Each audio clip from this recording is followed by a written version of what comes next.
Capítulo 4. Las actitudes poco comunes de Cristo en la última cena. La misión. La última noche. Jesús estaba por ser arrestado. En pocas horas comenzaría su martirio. Una noche diferente a todas las demás. De ahí en adelante sería arrestado, juzgado, torturado, crucificado y muerto. El ambiente de esa noche podría inspirar angustia y miedo a cualquiera, pero el personaje principal de aquella escena estaba tranquilo. Cuando es inminente el sufrimiento de un gran trauma, el tiempo no pasa, cada minuto parece una eternidad. Sin embargo, el maestro de Nazaret estaba reunido con sus discípulos alrededor de una mesa, comiendo juntos por última vez. El piso se deshacía bajo sus pies, pero él se mantuvo firme. En ese ambiente tuvo actitudes inesperadas. Impactó a los discípulos al lavarles los pies. En ese tiempo los discípulos lo valoraban inmensamente, considerándolo nada menos que el propio Hijo de Dios.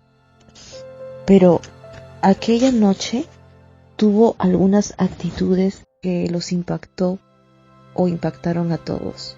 Ningún ser humano estuvo en un puesto tan alto ni se humilló tanto como él.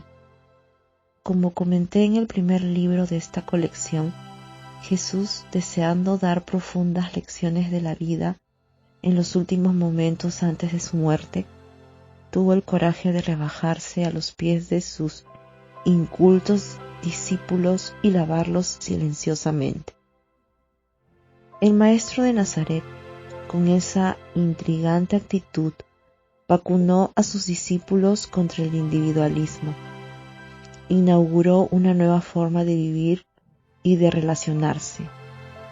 Introdujo en lo íntimo de ellos la necesidad de ser tolerantes, de buscar ayuda mutua, de aprender a entregarse. Las computadoras actúan por principios lógicos. Hasta pueden aplicar leyes y establecer la justicia sin las fallas humanas, pero jamás desarrollarán el arte de la tolerancia, de la solidaridad, de la percepción del dolor de los demás. Esas funciones sobrepasan los límites de la lógica. Una persona es más madura cuando es más tolerante y menos rígida en sus juicios. En aquella noche había un ambiente de fuertes emociones. Los discípulos estaban confundidos ante las actitudes del maestro. También estaban tristes porque anunció que sería arrestado, que iba a sufrir en manos de los principales judíos y que sería muerto. Sus discípulos no entendían cómo alguien tan poderoso podría sufrir de la forma que describió. La muerte de su maestro parecía más una ficción. Jesús lavó los pies de todos sus discípulos, incluso los de Judas. Sabía que éste lo traicionaría, pero aún así fue complaciente con él y no lo expuso al público. ¿Conocen ustedes en la historia a alguien que haya lavado los pies de su propio traidor? Es sorprendente para nosotros, los que no toleramos la mínima ofensa, que él haya soportado no solo la traición de Judas, sino lavado toda la mugre de sus pies. Cuando Jesús terminó de lavarles los pies a todos, Judas salió para traicionarlo. Esperó ansiosamente la última cena. Era la última cena, llamada Santa Cena. Jesús le dijo a sus discípulos: «¿Cuánto he deseado comer con vosotros esta Pascua antes que padezca?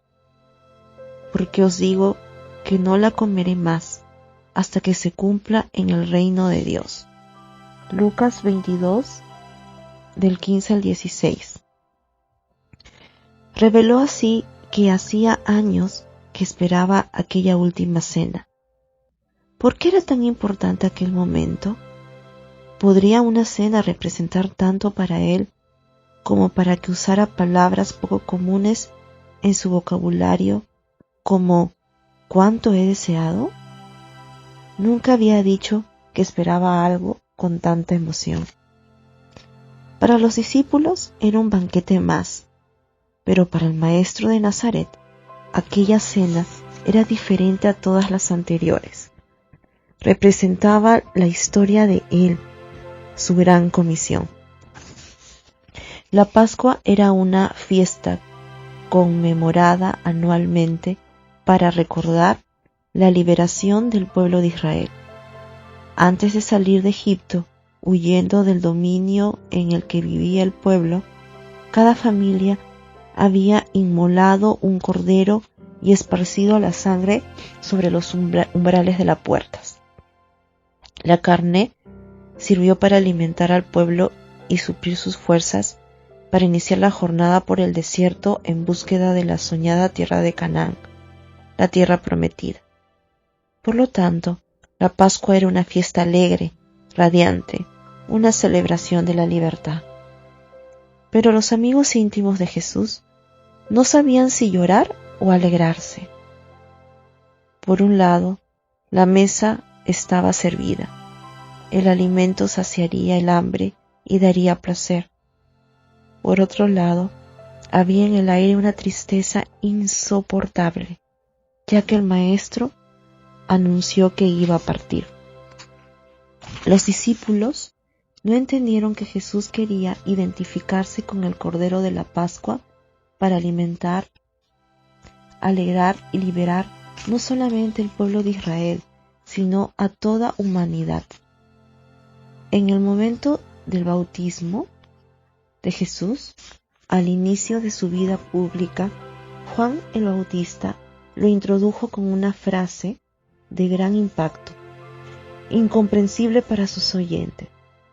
He aquí el Cordero de Dios que quita el pecado del mundo. Juan 1:29. Consideraba al carpintero de Galilea como el Redentor del mundo. Nadie antes ni después de Jesús asumió una tarea tan impactante. El propio Jesús, confirmando el pensamiento de Juan el Bautista, se ofreció como el Cordero de Dios y planeó morir en el día de la Pascua. Sabía que los hombres que tenían el poder tarde o temprano lo matarían, pero no quería morir a cualquier hora ni en un día cualquiera. Varias veces se había librado de la muerte, no porque la temiese, sino porque no había llegado el momento ni el lugar correcto. Esperaba ardientemente aquella Pascua, porque representaba el capítulo final de su historia, expresaba su plan trascendental. Iba a morir por la libertad de la humanidad en la fecha en que se conmemoraba la liberación de Israel y del yugo de Egipto. La humanidad quedaría libre de sus dolores existenciales. Los discípulos aún no entendían qué estaba sucediendo. No aceptaban la idea de separarse de aquel que diera un nuevo sentido a sus vidas, que les enseñara a recitar la poesía del amor. Una gran parte de sus seguidores consistía en sencillos pescadores galileos que antes de encontrarse con él solo pensaban en barcos y peces, pero los llamó, provocando así la mayor avalancha en el interior de ellos.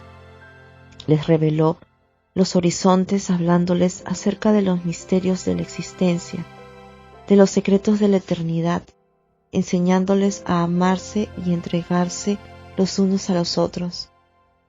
La visión de esos galileos ganó una nueva dimensión. La vida pasó a tener otro significado. Por lo tanto, era insoportable la partida del Maestro.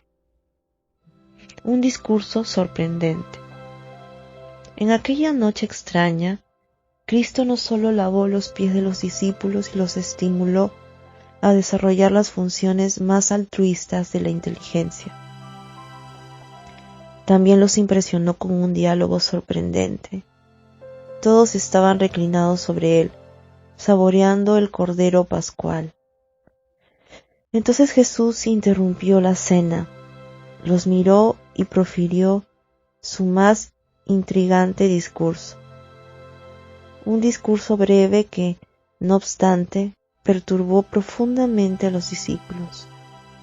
Un discurso capaz de dejar perplejo a cualquier pensador de psicología y psiquiatría al analizarlo. Los discípulos estaban comiendo, tranquilos, cuando de repente Jesús tomó el pan, lo partió y dijo de forma segura y espontánea: «Tomad, comed, esto es mi cuerpo». Y tomando la copa y habiendo dado gracias, les dio diciendo: «Bebed de ella todos, porque esto es mi sangre del nuevo pacto, que por muchos es derramada, para remisión de los pecados». Mateo 26, 26 al 28. Jamás en la historia alguien tuvo el coraje de hablar acerca de su propio cuerpo y su propia sangre de esa forma, y mucho menos darle un significado a la propia muerte como lo dio él. Veamos. La sangre de la nueva alianza. Cuando alguien va a ser martirizado o está bajo grave riesgo de muerte, un inmenso temor invade el ámbito de la emoción. El miedo retrae el pensamiento y desmenuza la seguridad. La voz se estremece y agita. ¿Le sucedieron a Jesús esos mecanismos inconscientes e instintivos de su última cena? No. Él sabía que iba a enfrentarse al martirio de la cruz. Estaba consciente de que iba a morir al día siguiente en forma lenta. Su cuerpo se iba a deshidratar y la sangre vertería por sus muñecas, manos, cabeza y espaldas. Pero en vez de quedarse amedrentado y buscar un rincón para protegerse, habló acerca de su martirio en una cena y, aún más, le dio un significado sorprendente. Dijo categóricamente que el vino que estaban bebiendo iba a dar inicio a una nueva era, una nueva alianza. Su martirio no sería una simple ejecución humana, sino que tenía un papel eterno. Sería una sangre vertida a favor de la humanidad. En la sociedad, las personas que cometen crímenes son llevadas a los tribunales y si no hay distorsiones en el juicio, pueden sufrir castigo. Jesús anunció un reino misterioso, el reino de Dios, según su manera de pensar. Así como hay una justicia humana que ejerce el derecho social, hay una divina que ejerce el derecho celestial en el reino de Dios. Él vino a justificar al ser humano delante de Dios, deseando perdonar a cada uno ante el tribunal divino. En la cruz se concretó su objetivo hasta las últimas consecuencias. ¿Cómo puede la sangre de un solo hombre aliviar los errores e injusticias de la humanidad entera? La sangre de Cristo establecería una alianza eterna. Aunque el tiempo de vida sea corto, es suficientemente largo para que se cometan muchos errores. Tenemos actitudes individualistas, egocéntricas, disimuladas, agresivas. Juzgamos sin tolerancia a las personas que más amamos. Rechazamos a aquellos que se nos oponen. Muchas veces nos prometemos pensar antes de reaccionar, pero pasa el tiempo y frecuentemente seguimos siendo víctimas de la impulsividad. Tenemos una gran dificultad en ver al mundo a través de los ojos de los demás. Queremos que primero el mundo gire en torno a nuestras necesidades, para después pensar en las necesidades de aquellos que nos rodean. Somos rápidos para reclamar y lentos para agradecer. Producimos un universo de pensamientos absurdos que luchan contra nuestra propia calidad de vida y a veces no tenemos la disposición ni la habilidad de reconsiderarlos. Fallamos continuamente en nuestra historia. El único que no admite su fragilidad es aquel que no es capaz de mirar hacia su interior o quien posee una vida sin ningún principio ético. En la mente de las personas más moralistas que viven apuntando el dedo a los demás hay un mundo de ideas nada puritanas. Podemos ser señores del mundo en el que estamos, pero no del mundo que somos. Gobernamos máquinas, pero no algunos fenómenos inconscientes que leen la memoria y construyen las cadenas de pensamiento. Todos tenemos grandes dificultades para administrar la energía emocional. Por eso, a pesar de poseer una inteligencia tan sofisticada, somos frágiles y podemos cometer tantos errores.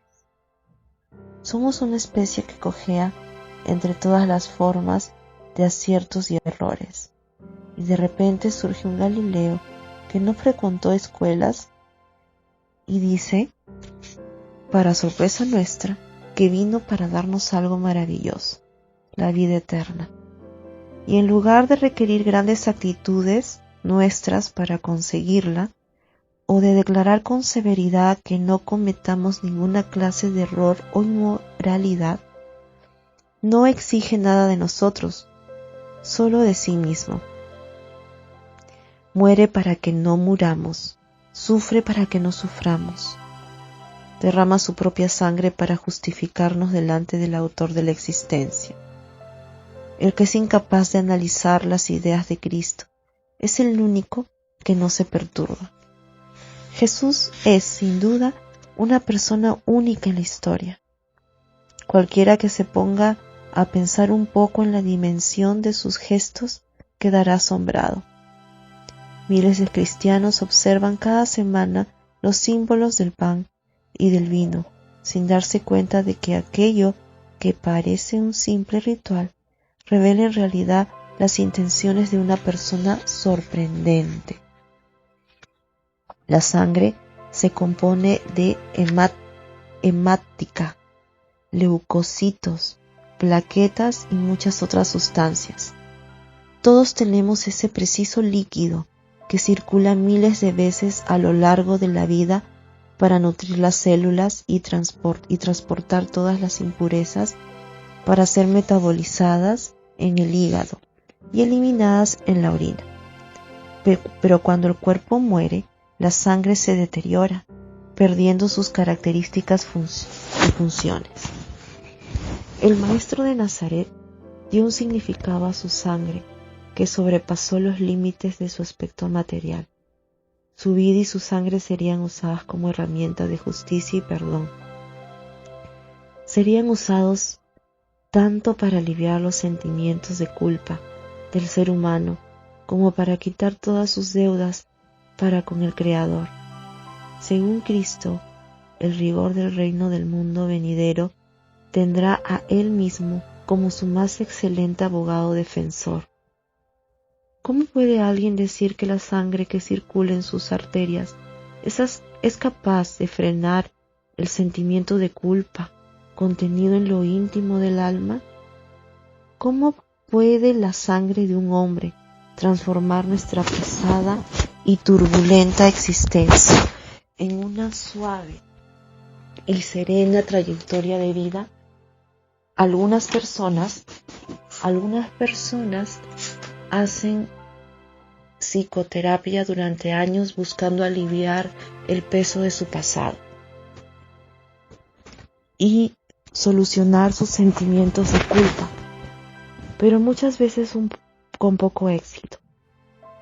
Sin embargo, ahora viene Jesús de Nazaret y dice que podría aliviar instantáneamente toda mancha del pasado, todos los errores y sufrimientos humanos.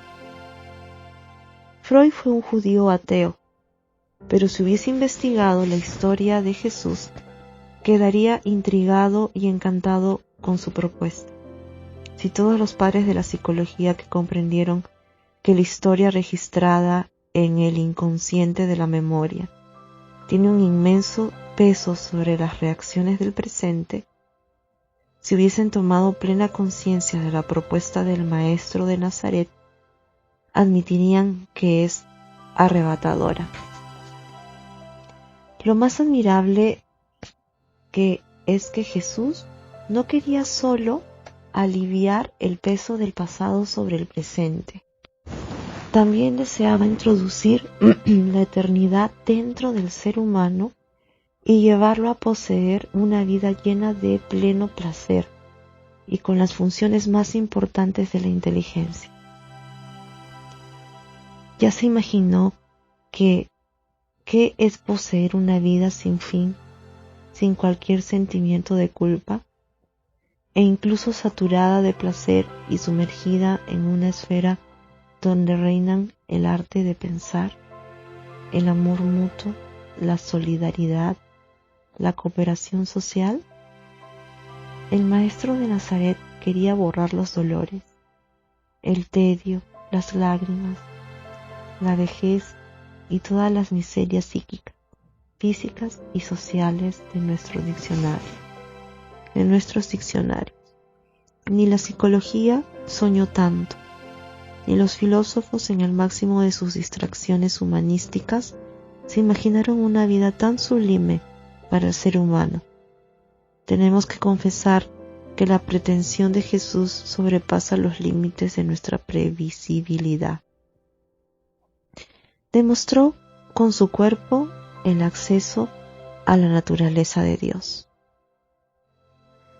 El Maestro también le dio un significado extraño a su cuerpo. Y mientras comían, tomó Jesús el pan y bendijo y lo partió y dio a sus discípulos y dijo: tomad, comed, esto es mi cuerpo. Mateo 26:26. No solo usaba el pan como símbolo de su propio cuerpo, sino que el cordero muerto que estaba siendo servido en aquella cena simbolizaba su propio ser. El Cordero de Dios estaba siendo ofrecido como pan a sus discípulos. Si estuviéramos en aquella cena y no fuéramos seres íntimos de Cristo, huiríamos escandalizados de sus palabras. ¿Comer la carne de un hombre? ¿Saborear su cuerpo? Nunca escuché hablar de alguien que hubiera estimulado a los demás a que comieran su propio cuerpo. Las historias de caníbales nos provocan escalofríos, pues es angustiante imaginarse a alguien banqueteándose con nuestros órganos. Pero Cristo se estaba refiriendo al pan simbólicamente. El Maestro no estaba hablando de su cuerpo físico, sino de su naturaleza, el Espíritu Santo dado a los discípulos después de su resurrección. Aquí otra vez está mezclado el concepto de la eternidad. Anteriormente Jesús dijo, tanto a los que lo seguían como a sus opositores, que quien no bebiera de su sangre y no comiera de su carne, no tendría vida eterna. Juan 6:53. Por medio de esas palabras había anticipado los hechos que sucederían en la última cena. La osadía de Cristo era tanta que no solo dijo que trascendería la muerte, sino que también se convertiría en un tipo de pan, de alimento que saciaría el alma y el espíritu humano. Ningún hombre en la historia, excepto Cristo, reunió a sus amigos alrededor de una mesa y habló acerca del destino de su cuerpo y su sangre. Con mucha naturalidad, el Maestro habló de la sangre que escurriría por sus espaldas después de los azotes, de su cabeza después de recibir la corona de espinas, y de sus manos y pies después de la crucifixión. Con el paso del tiempo, nos volvemos insensibles a las palabras de Jesús. No nos damos cuenta de su impacto.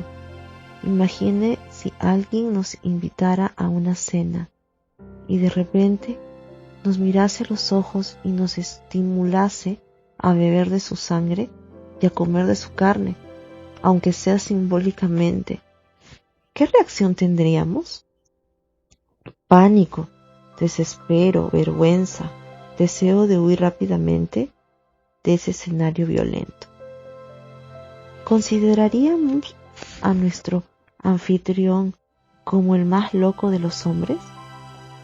Aunque los discípulos supieran que Cristo era dócil, amable, coherente e inteligente, sus palabras fueron inesperadas y sorprendentes. Ellos no sabían cómo reaccionar. Sus voces se volvieron temblorosas. Sus emociones oscilaban entre el llanto, la ansiedad y el desespero.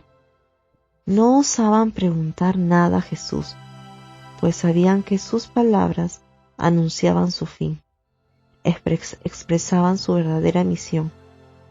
Él dejó varias veces en claro que si su sangre no fuera derramada y su cuerpo no fuera crucificado, el ser humano no sería perdonado delante de Dios y, por lo tanto, no alcanzaría la inmortalidad.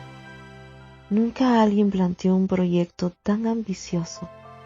Nunca en la historia alguien usó, como Jesucristo, su propia muerte para sanar las miserias de la humanidad y transportarla hacia una vida inagotable. A pesar de que las palabras de Cristo en la Santa Cena trascienden la lógica científica metiéndose en el terreno de la fe, la ciencia no puede evitar analizarlas. Todos sabemos que los sufrimientos por los cuales pasamos casi siempre aumentan nuestra tristeza y destruyen nuestros sueños. Pero el Maestro vivía principios contrarios a los esperados. Iba a morir dentro de pocas horas, pero transformó su muerte en un baluarte eterno. Cuanto más sufría y era confrontado por los aparentes fracasos, más elevados eran sus pensamientos y sueños, donde debían dominar el miedo y el retroceso. Él hacía florecer los objetivos y la motivación. Haced esto en memoria de mí. Jesús les dijo a los discípulos que debían repetir la escena de la última cena en su memoria. Solamente una persona que cree que la muerte no extingue la conciencia existencial hace una petición como esa. Si alguien cree que la muerte lleva a un estado de silencio eterno, a un vacío inconsciente, entonces no le importará lo que hagan con sus palabras aquellos que permanezcan vivos. Solamente los que tienen esperanza en la continuidad de la existencia, aunque no tengan conciencia de eso, desean que su memoria sea preservada. Si miramos a la muerte sin misticismos, veremos que sus implicaciones psicológicas son muy serias. La muerte desmenuza el ser, destruye el cerebro, reduce a polvo los secretos contenidos en la memoria del tejido cerebral. La muerte termina con el espectáculo de la vida. Cristo moriría al día siguiente. Su memoria sería hecha polvo por la descomposición de su cerebro. Pero en su discurso de la última cena habló con una increíble espontaneidad acerca de la muerte. Estaba absolutamente seguro de que vencería aquello que los médicos jamás soñaron vencer. Para él, la muerte no traería la nada existencial, la pérdida irrecuperable de la conciencia, sino que abriría las ventanas de la eternidad. La extraña petición de Jesús para que se repitieran en su memoria los símbolos de aquella cena la cumplen millones de cristianos pertenecientes a innumerables denominaciones de todo el mundo, e indica su plena convicción de que no solo saldría intacto del caos de la muerte, sino que también llevaría a cabo su plan trascendental. La muerte, la única vencedora de todas las guerras, sería vencida por el carpintero de Nazaret. El maestro participa de un banquete antes de su muerte. J.A. es un brillante ejecutivo. Tiene una excelente capacidad intelectual. Es lúcido, coherente y elocuente. Todas las mañanas reúne a sus gerentes, discute ideas, se informa sobre la productividad y el desempeño de su empresa y les da las directrices básicas. Promueve una reunión mensual abierta a todos sus funcionarios. Escucha y habla sin temor, animándolos, elevando su autoestima y creando vínculos entre ellos y la empresa. J.A. es un hombre accesible, carismático, inteligente y fuerte. Todavía no sabe luchar con sus frustraciones y fracasos. Acepta los problemas y los encara como desafíos, pero cuando no alcanza sus propias metas o cuando ocurre una falla con sus líderes, se vuelve un verdugo de sí mismo. Se mantiene tranquilo delante de los dolores de los demás y les da orientaciones precisas cuando es necesario, pero se turba ante sus propios dolores. Al mínimo estrés, comienza a sentir varios dolores psicosomáticos como la pérdida del apetito, fatiga excesiva, dolor de cabeza, taquicardia, sudor. La pérdida del apetito es una marca psicosomática principal cuando le arremete la ansiedad. El apetito es el instinto que preserva la vida. Cuando se altera, se enciende una luz roja indicando que la calidad de las emociones está mal y a punto de amenazar la vida. Difícilmente a una persona no se le altera el apetito en momentos de estrés. O lo aumenta, hiperfagia, comer en exceso, o lo disminuye, anorexia. La anorexia es más común que la hiperfagia, el comer en exceso. Existen distintos grados de anorexia, incluyendo la nerviosa, que es una enfermedad psiquiátrica grave en la que ocurre la pérdida completa del apetito asociada a una crisis depresiva y a la distorsión de la autoimagen. Esta se encuentra tan alterada que el hecho de comer se vuelve una agresión al cuerpo, aunque la persona esté muy delgada. Ganar algunos gramos significa ganar un peso insoportable. Cuando el psicoterapeuta no consigue romper el vínculo enfermizo que la persona mantiene con su autoimagen, no logra rescatarla de la muerte. Quiero destacar aquí una de las características de la personalidad de Cristo que se revela en los momentos de estrés.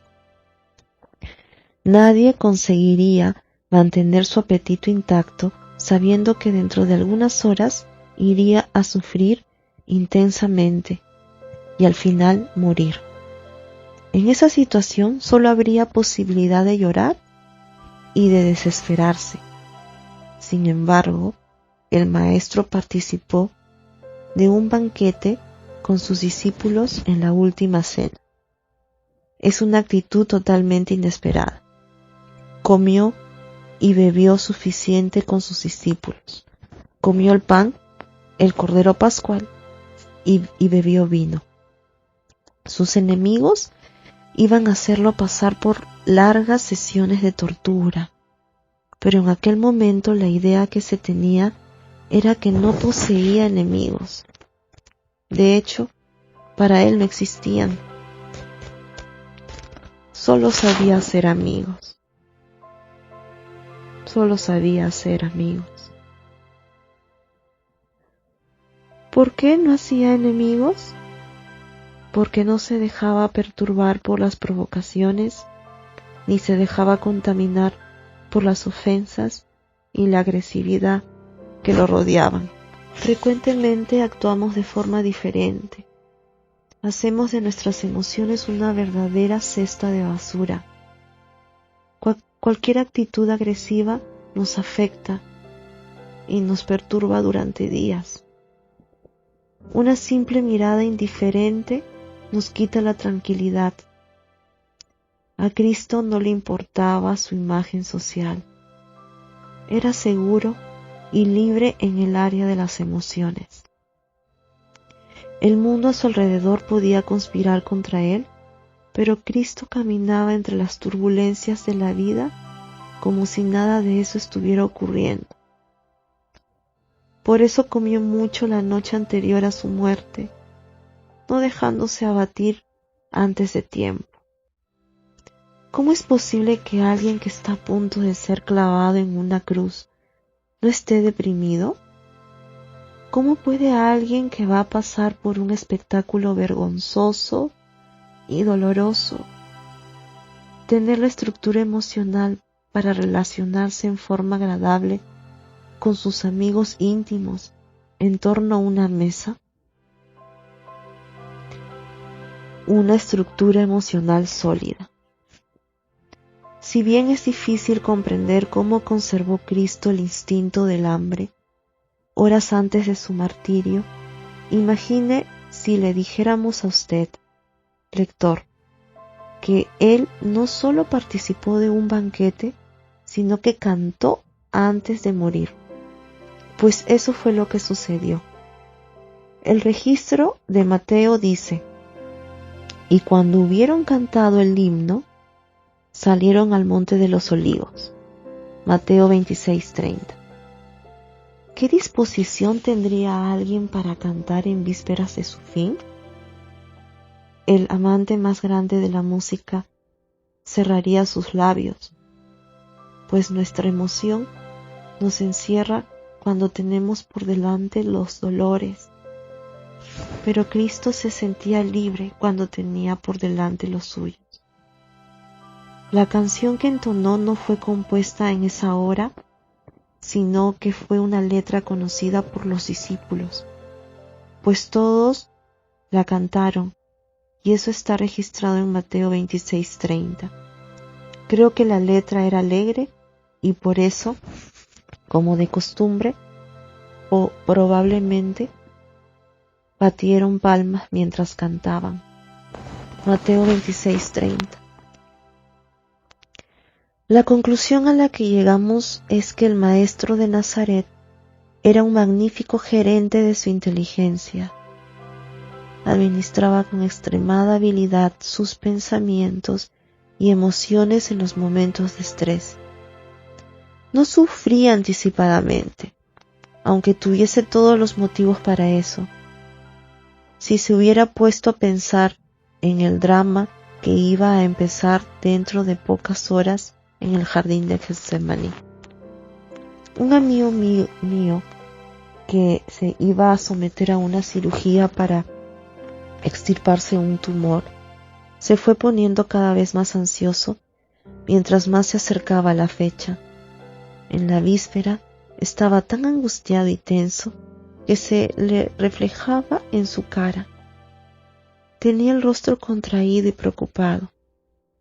Nada lo animaba. Cualquier charla lo irritaba. Su mente estaba fija en la cirugía. ¿Y una cirugía puede provocar tanto estrés? Aunque fuese hecha con anestesia y asepsia. Imagínese cuántos motivos tenía el carpintero de Nazaret para estar abatido. Su cuerpo sería herido con azotes y clavado en el madero sin anestesia. Asimismo, su emoción estaba llena de una serenidad serenidad arrebatadora. Además de no dejarse perturbar, aún tenía aliento para hablar con la mayor osadía acerca de su misión y el modo en que sería eliminado de la tierra de los vivientes. La psicología fue tímida y omisa en investigar los pensamientos y las entrelíneas del comportamiento de Jesús de Nazaret. Permítanme decir con modestia que este libro, a pesar de sus imperfecciones, viene a rescatar una deuda de la ciencia con el maestro de maestros de la escuela de la existencia. Al investigarlo, es difícil no concluir que él fue un eximio líder de su mundo interior, cuando el mundo exterior estaba cayendo sobre su cabeza. No creo que algún psiquiatra, psicólogo o cualquier pensador de filosofía se haya aproximado a la madurez del maestro de Nazaret, ampliamente expresada en la forma como controlaba su psique delante de los muchos escenarios estresantes que lo rodeaban. Muchas personas son infelices, aunque tengan excelentes motivos para ser alegres. Otras, en lugar de superar las pérdidas que tuvieron en la vida, se vuelven rehenes del pasado, del miedo, de la inseguridad, de la hipersensibilidad. Se ponen como víctimas desprovistas de privilegios.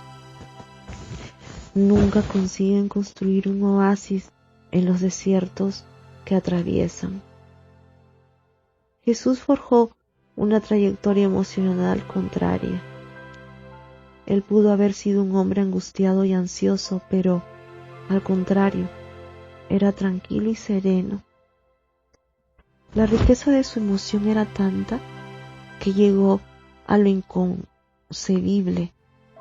Tuvo el coraje de decir que él mismo era una fuente de placer, de aguas vivas, para matar la sed del alma. Juan 7:37 al 38. Esto explica el comportamiento casi incomprensible que tuvo en la víspera de su muerte: cantar y alegrarse con sus amigos. En Cristo, la sabiduría y la poesía convivieron intensamente en la misma alma.